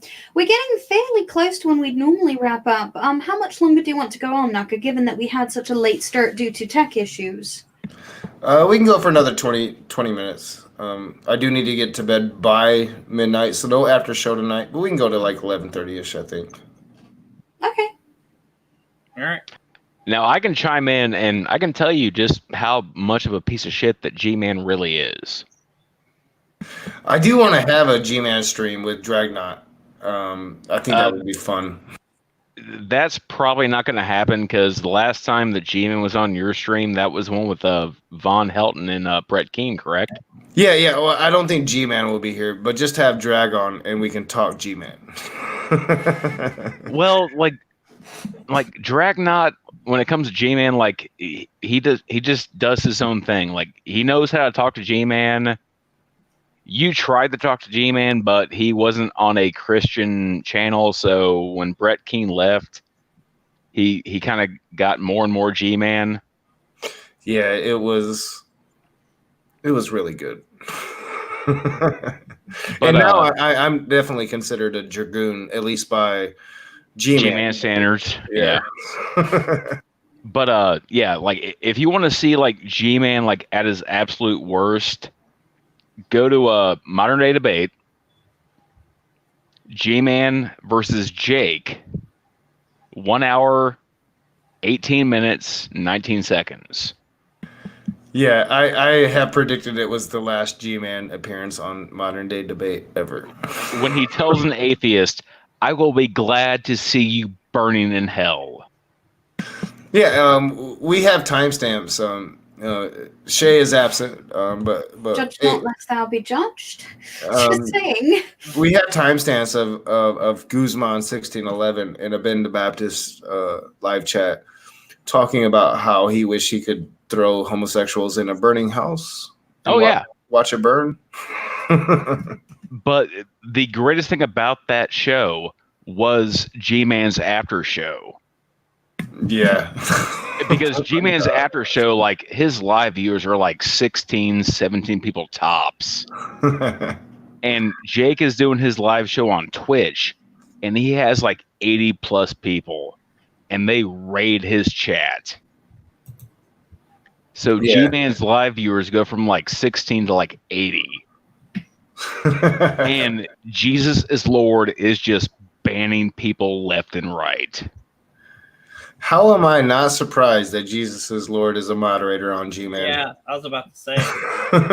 Well, the funny thing is, they're not posting anything like offensive or like derogatory. Like they're posting emojis. Emojis of corn. Emojis of corn. I'm sorry, I've been drinking. Leave me alone. But I can't leave you alone. I'm the moderator. Also, it is my self-appointed job to pick up to point out every single mistake everyone else makes, since the chat seems obsessed with my accent tonight. I find your accent beautiful. It's mixed. There's an entire history behind it. Those who have watched the show long enough know the history. Those who don't, well, you don't need to. I've talked about it in after shows and such before. Mm-hmm. It sounds very Scottish. It's a mix of British and American and Haida. So it's like basically the early part of my upbringing was in Britain, but like there's an entire story around my mom being a terrible person and beating my accent out of me and anxiety and a whole bunch of other shit. So basically it's a bizarre mix unless I'm completely relaxed or totally drunk or high or pissed, in which case it goes full British. Specifically sort of a mix between London and Sheffield. So it's not Cockney. No, it isn't. Shame. So the weird mix of the accents has to do with that, effectively. Either way, it's beautiful. Well, thank you. Yeah, we always tell Allie that we like the accent.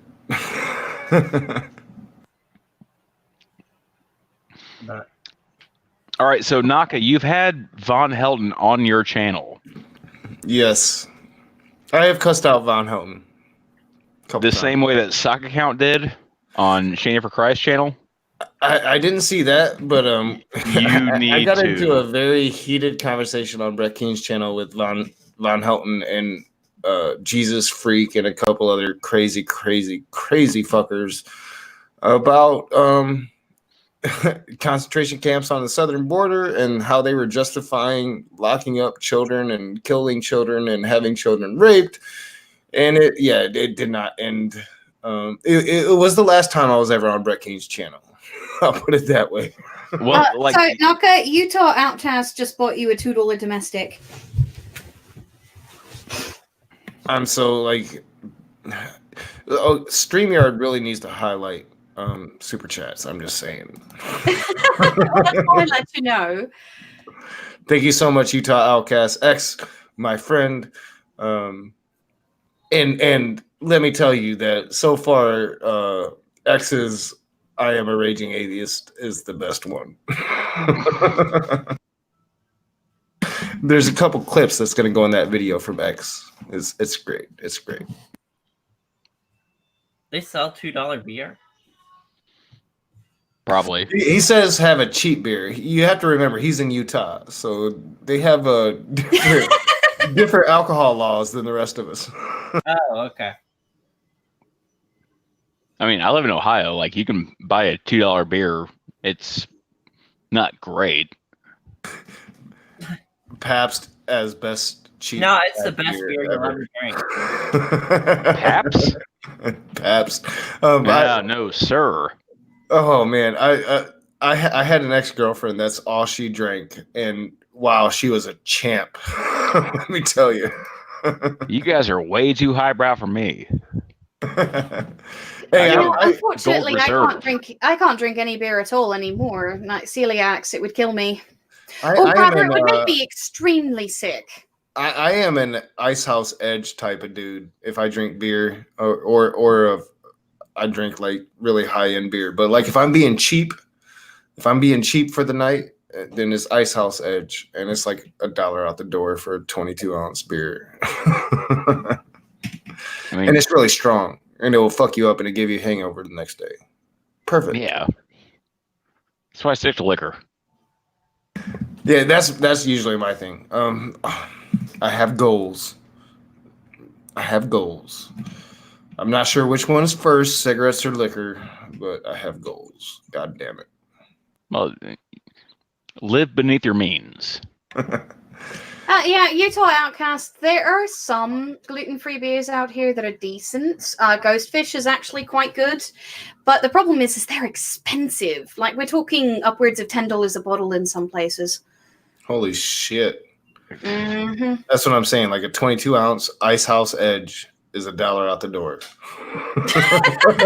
That sounds like you're throwing up in the morning. That's what that sounds like. Oh yeah, I mean morning, night, whatever. I mean, you could drink Guinness. Oh, I can't drink Guinness. How can you not drink Guinness? I'm like Irish, and I'm telling you, I can't drink Guinness. Oh, shame. I know it's Shame. I don't like the really dark beers. I like a good wheat ale. I really like a good wheat ale. And I love Newcastle. Newcastle's probably my favorite beer of all time. Okay, you just got bonus points. Yeah, but Guinness, I can't. Like, I took a drink of it, and I'm like, I hear it's an acquired taste. I can't acquire it. You, All sir, right, need so to find you a we're beer on- called Arrogant Bastard. I I've did heard work that. for Bell's Brewery for quite a time, and they make the best beer ever. I'm just telling you. Two Hearted Ale, Bell's Oberon. It's a Michigan-based company. I worked know. for quite a while. Trust me, I know. Anymore, but yeah, good shit there. Bell's Expedition Stout is the best beer I've ever had in my entire okay. goddamn life. Hop Slam is great, and Bell's Classic. Check it out. It's good shit. But All right, yeah, so apparently we're talking about beer now. That's what's going Yes. on. So how does beer stick to the same team? Well, you see, that's actually fairly easy. Anheuser-Busch has bought all the beer companies, so there's very little other than local craft. They're all on the same team. They have to be. Isn't Anheuser-Busch German? Yes. I believe so, yeah. So the Nazis are taking over the fucking world again. well, that's terrible. it's how the beer is made.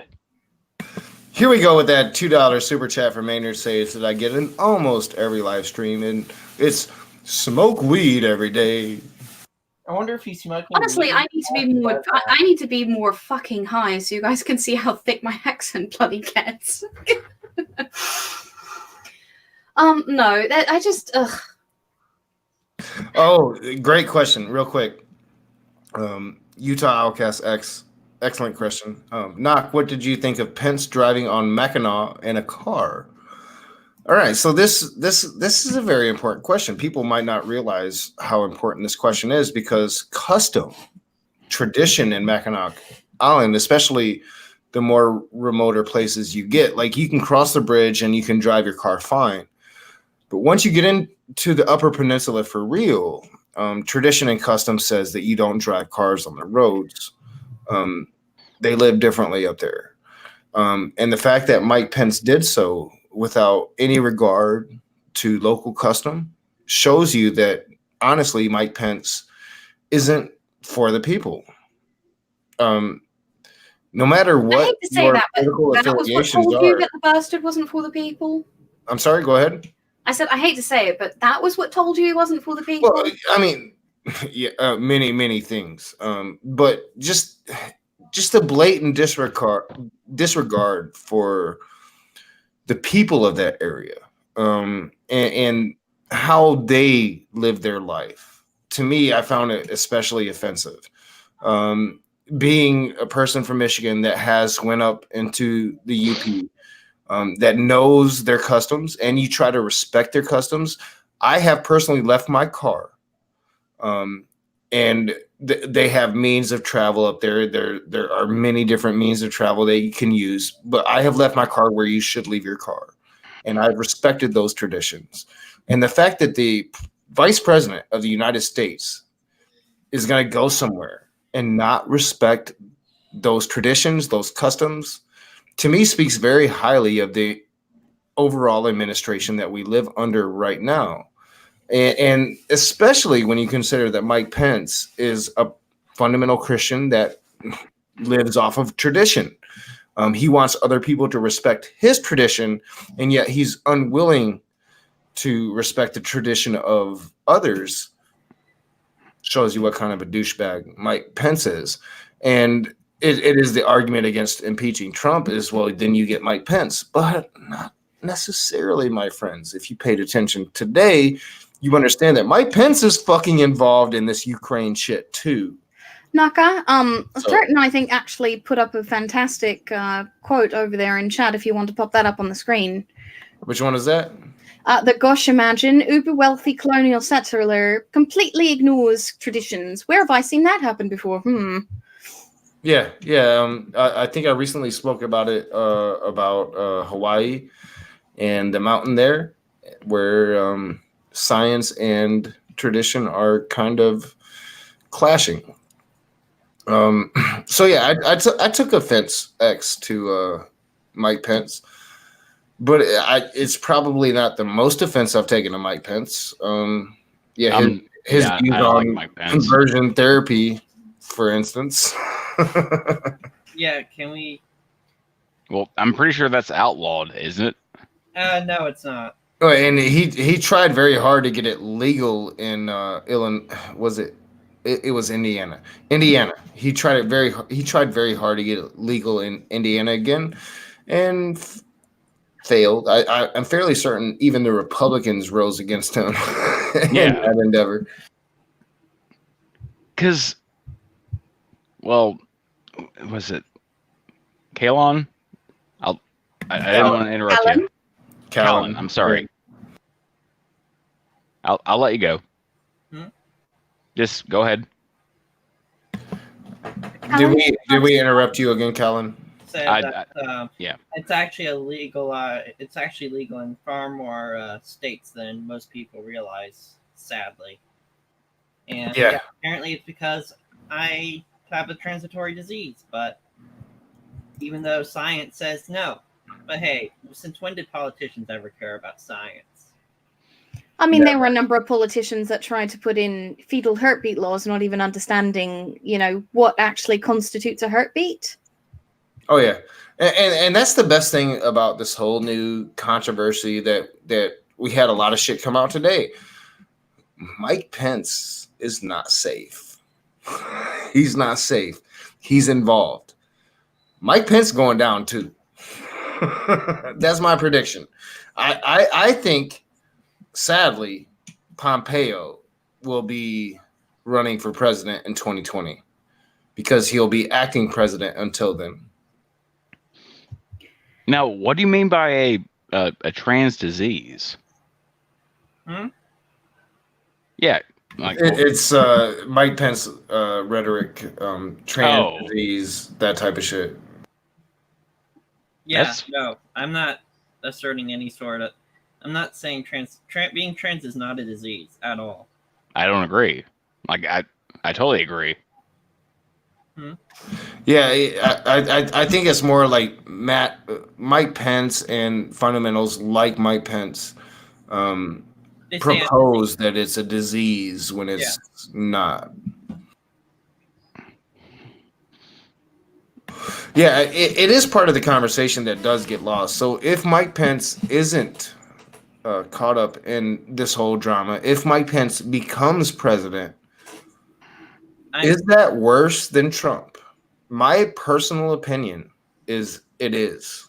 You've got about 10 minutes left, by the way. Yeah, so we can end on this one. That's why I'm kind of happy it's happening late into Trump's term, because people are already campaigning. Yeah. When the impeachment goes through, or if it does, then I don't think it will. Whoever lands in office after Callan, I think what you're trying to say is they're not going to have power until the election anyway, right? Well, not only that, but they're not going to have time to really do anything. Yeah. Yeah, they're pretty much a lame duck acting president until the election. So Like, Yeah. unless the DNC like actually pushes somebody like strong, I'm still gonna vote third party. You know, my criteria so far is not Biden or Beto. So as long as there's anybody else, I can probably rationalize myself into voting for them. With Biden, I'm going to have to go a long way towards rationalizing voting for him. To me, Biden is Hillary Clinton. Yeah. Beto, I just have personal issues with him. Like, I think he's fake. I don't think he's real. But compared to Trump, like say it was Trump or Compared to even Trump, they're all Pence all-stars. like, against him, I think I would have to vote for Beto O'Rourke. Well, I hated voting for Gary Johnson because I vote libertarian most of the time, but he had very, very, very strong Christian values. Yeah. Gary Johnson had a lot of issues. Where he had moments where I was like, I could get behind that, and then he had moments I'm like, you're fucking stupid. Yeah. Like I can't put it. I could put it worse, but I can't put it nicer. I miss Ross Perot. You know, the Ross Perot, Bill Clinton, and whoever the fuck else was running, was it George Bush? Yeah. The first one. That was a very interesting presidential election cycle because we had Ross Perot, who was essentially the first Donald Trump, the first really successful businessman running for president, who was rejected when he would have been an actual real businessman running for president. Absolutely. And then they accepted Donald Trump, who was a fake ass businessman running for president. Like it is a window into American politics that we can't ignore. Naka, may I ask your age? I am 42. Okay. I do look I'm ugly. You are a strapping young man, sir. Yeah, except for the bald head, I do still have the bit of a baby face. So You I have am- more hair than I do. Day. and you know, the last 2 weeks at work has been hell. I've probably lost 20 pounds. Oh yeah, so you're right there with me. I'm sorry, a little bit more. I shave it just so you can't really see the patches come out. Because like if I let my hair grow out too long, then you really see it. Everyone's like, that's that bald dude. I'm like, I'm not technically bald yet. I have patches. No, like right now you're balding, but if you shave it, then you're just bald. Yeah, and I'm probably getting close to that point. And then like I'll like fuck with some Nazis or some shit. I'll have a tattoo on my head somewhere. I hate Nazis. Well, who doesn't? Shay is up in the house. What is up, Shay? We've missed you. Missed you so much, AR. Welcome back. Welcome back, Shay. No need to be sorry. You're coming in at the very tail end of this discussion here, but welcome back, Shay. Everybody has been really, really worried. I've tried to calm them. I told them you'll be back when you're ready. Welcome back, Shay, last name. So we're actually in the last 6 minutes or so. So does anybody have any closing remarks they want to make, or any closing jabs at either Hoven or Trump? Wait, there's a difference between Trump and Hoven? Well, I mean, one of them has money and the other is bankrupt, so at least there's that. One's a sovereign citizen and the other isn't. Yeah. I think that Hovind We is. could do a whole stream that's just comparing Hoven and Trump. So apparently there's a mutiny going on in the chat, Naka. You've missed a few of Sarah's super chats. Oh, Have I? I didn't mean to. Sarah pees herself? Mm-hmm. Oh, I did not mean to. you missed I too need bit a more system. energy. I need a system since StreamYard doesn't highlight those. How dare you, sir? I need to come up with a system to get super chats to me. We've been discussing it somewhat a little bit behind the scenes.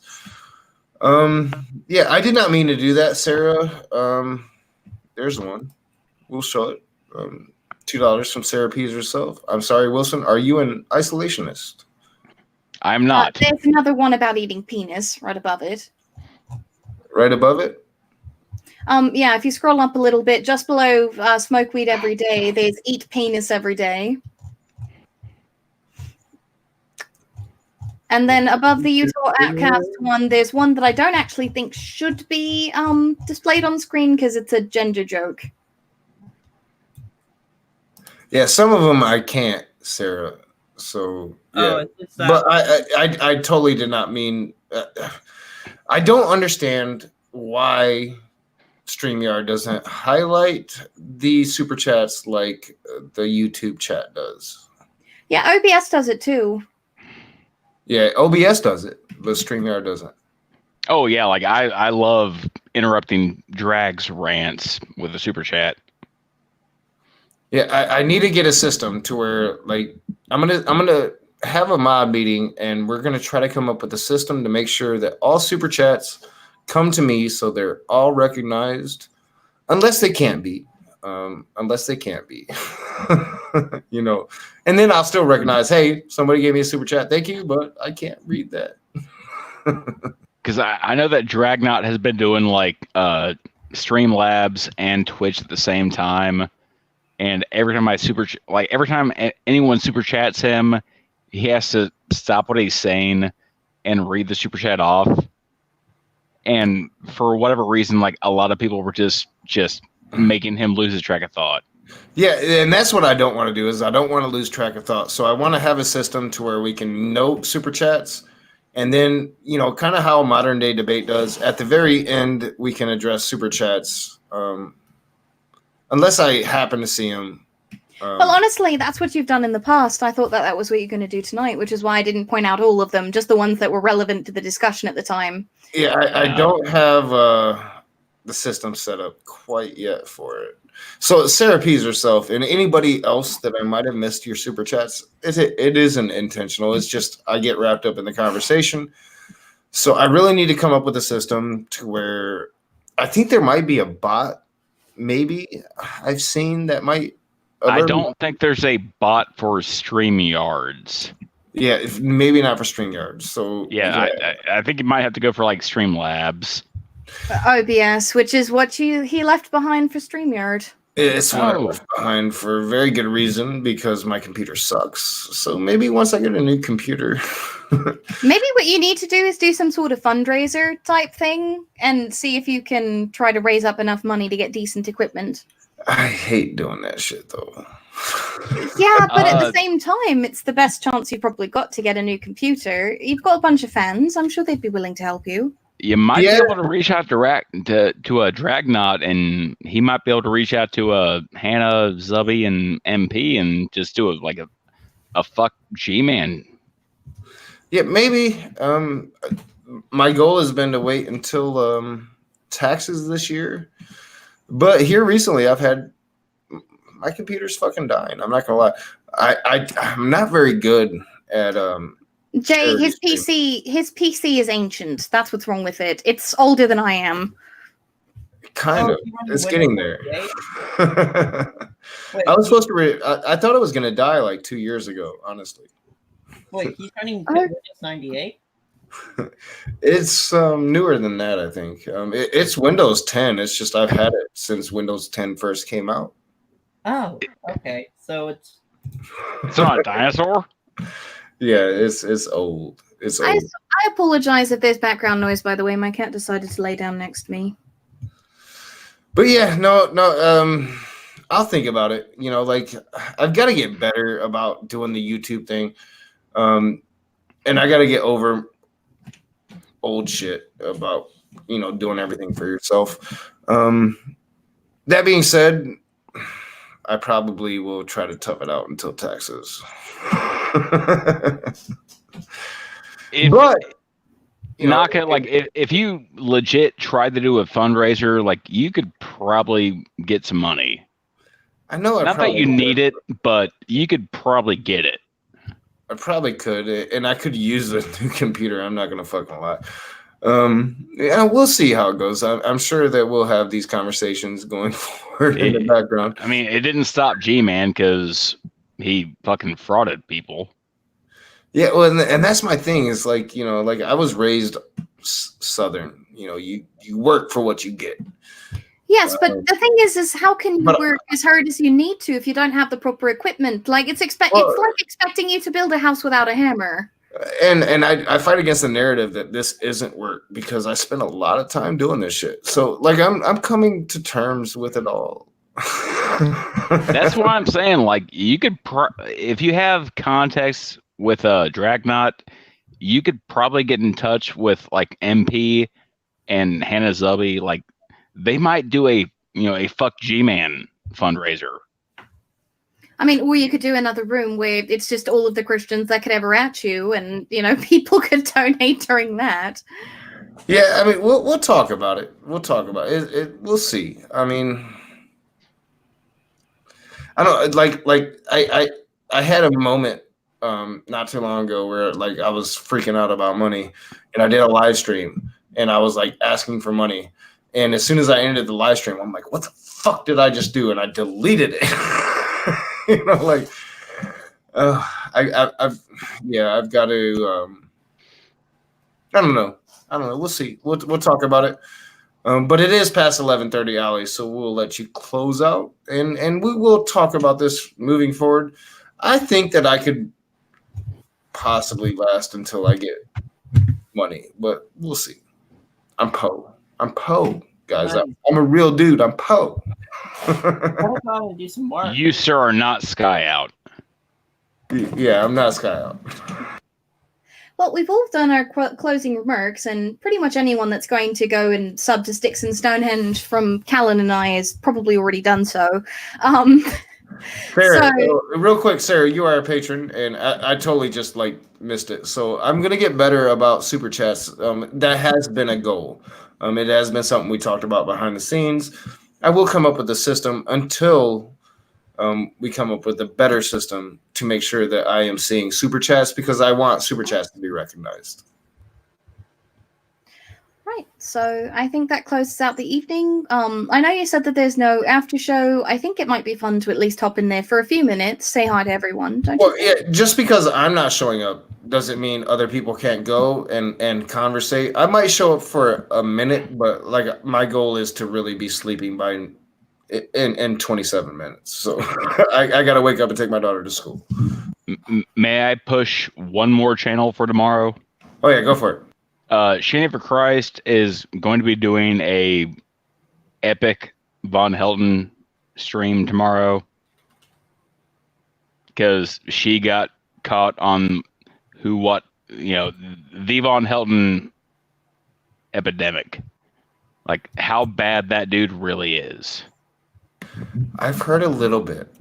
Drag told me a little bit of what was going down in the after show, and he couldn't stay for too long because he was dealing with it. So I've heard a little bit, and yes, I do want to deal with that. I think that would be a very good distraction from Matt Powell and Kent Hovind. Von Helton, porn, Von Helton. Oh, well, you missed the porn. Something about some fucked up shit on his computer. Oh yeah, he downloads like bestiality mods for Skyrim. Yeah. Like if you want to see Sock Account go off on somebody, watch that stream. I've got to see that. I've if anything else, like send me the link. I'm sorry, Wilson. On Discord, like send me a message at the link so I can watch it tomorrow when I wake up because I want to see that shit. I'll try to, man. Or Sokka, if you're listening, I know you're home from port, dude. Send me the link.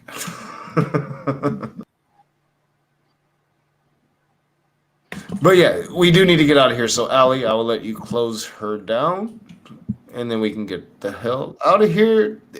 And I'm glad that the stream turned out like when the first one failed. Like I remember Nonsack used to do that shit. Oh, we got to start the stream over. Like that's never happened to me. Now it has. Oh, we'll call it the StreamYard Shuffle, as they said once in a different stream. So thank you guys all for joining us. It was very interesting conversation talking about sort of the problems in our community and doing a lot of bashing of conservatives, it seems. So thank you again, and hopefully we'll see you again on, did you say it was Sunday that we're going to be doing the interview? I hope so. I did get a message, so I'm going to have to look at that message and address it. But yeah, Sunday we'll do something. But hopefully I can reassure her there's nothing to worry about. Also, people are asking for the Discord link for, at the very least, a very brief after party. Go ahead and put that in the chat. And it doesn't have to be brief. I'll just be brief. Just because I'm not there doesn't mean y'all can't talk and do your thing. No, it all hinges around you. It's your cult of personality. Yeah. One of these days, we're going to have a dumpster fire and do a recorded after show, but not today. Don't do it with G-Man. Yeah, not with G-Man. But I'm fairly certain G-Man will never come back on my channel. I'm one of those atheists that he won't come back on, I'm pretty sure. Because I'm not going to take a shit. He would probably have me on his channel, though. No, he won't. Yeah, probably not. He's a douche. It's not that he's a douche. He's a bitch. Yeah, he's bitch made. Kind of like Messenger reveals. What's up, Messenger? So you're going to call out Cirrus and not me? Seriously? What the fuck's up with that? You scared? You scared? I think he's scared. He's also too Excuse me? scared to post his He should be Like, scared of his- Cirrus, I would think, more than me. But well, he was also too scared to post his actual, like, his degree or anything else. or where he went to school. Mhm. Yeah, he wouldn't tell us that. Discord link, please. So yeah, did anybody put it in there? All right, so real quick before we end, I'm gonna go to Discord. I'll put the link in, and then we can end. So let me get that real quick. Peace out, y'all. Yep. Have a good night. Thank you guys so much for showing up. Yep. Hopefully I didn't trash my trans talk too much because I think I kept referring to my friend as a she when he's a he. You did a little bit, and I think you caught up on it on the end. Yeah, I was like, holy shit, hopefully he's not watching because I'm gonna have to deal with that tomorrow. I'm sure they are beautiful. Oh, they're great. I mean, they'll give me shit, but it won't be serious. Be like, motherfucker, how long have you known me? All right, so here is the Discord link in the chat. Allie, take us out of here.